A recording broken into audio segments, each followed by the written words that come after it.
Hello. Today, we'll explore heavenly blueprints. Based on the lecture given on August 26, we will delve deeply into the cosmology of a God-man, historical providence, and their metaphysical significance. Heavenly structure is composed of four major core pillars.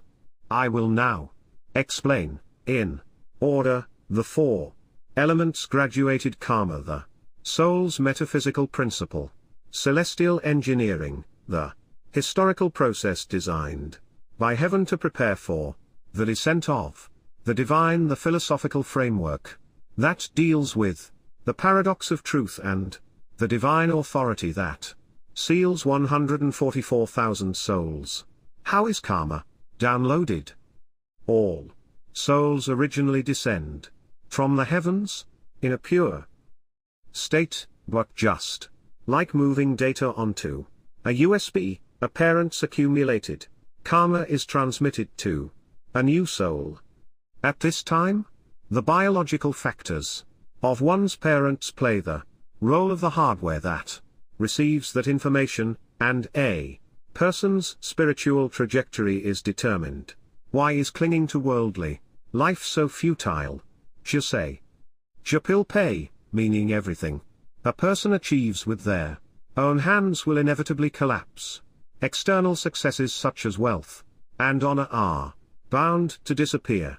In the end, true peace comes only when we move beyond this temporary phenomenon and confront the decaying reality. Decay, the state of decline. The history of the 20th century was carefully designed starting 60 years earlier for the arrival of a divine being. H.K.Y.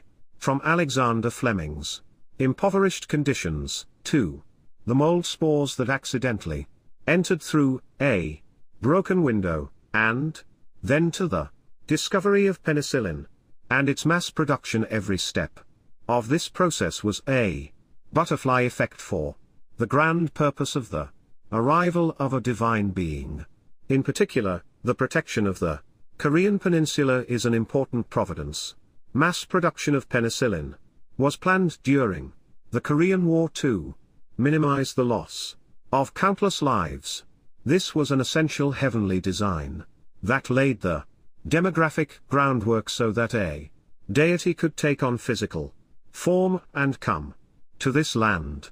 To approach the heavenly decree, you must understand the three states of existence: emptiness, form, and nothingness. It is precisely realizing the absolute difference between phenomena and essence, and between them and the transcendent realm that is the key to opening the door to truth. Let's examine the metaphysics matrix. Gon refers to empty space itself. The empty vessel, mu, carries a state-like meaning that there is nothing within it. By contrast, wan denotes the realm of the soul that transcends all this space and physical reality, namely the domain where true salvation exists. Paradoxically, truth is found within wan. Physical substances such as gold or jade may be possessed by anyone, but they do not contain ultimate truth. For ordinary people, it's the sky, immortality, and the divine power of the true believers, things that seem like fantasy that are the real world where true providence operates. You should also pay attention to the miracles on earth related to the true believers. These are the evidence: limitless living water that rises from deep underground without any pump; the biological aging being stopped due to the true believer's physical presence; and the incident in which 144,000 souls are sealed in accordance with Kairos, the absolute time of heaven beyond human time.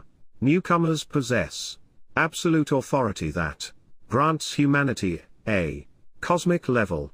They immediately award 50 billion points to YouTube participants, and points in the range of trillions to general attendees, and their ancestors. This score is transmitted within 1 second to the White Palace, located 12 billion light-years away, beyond the limits of physical spacetime. Ultimately, from the transmission of micro-level upswings, to macro-level historical interventions, and even to the meta-level metaphysical insights, the cosmology of the newcomer proves that there is no such thing as chance.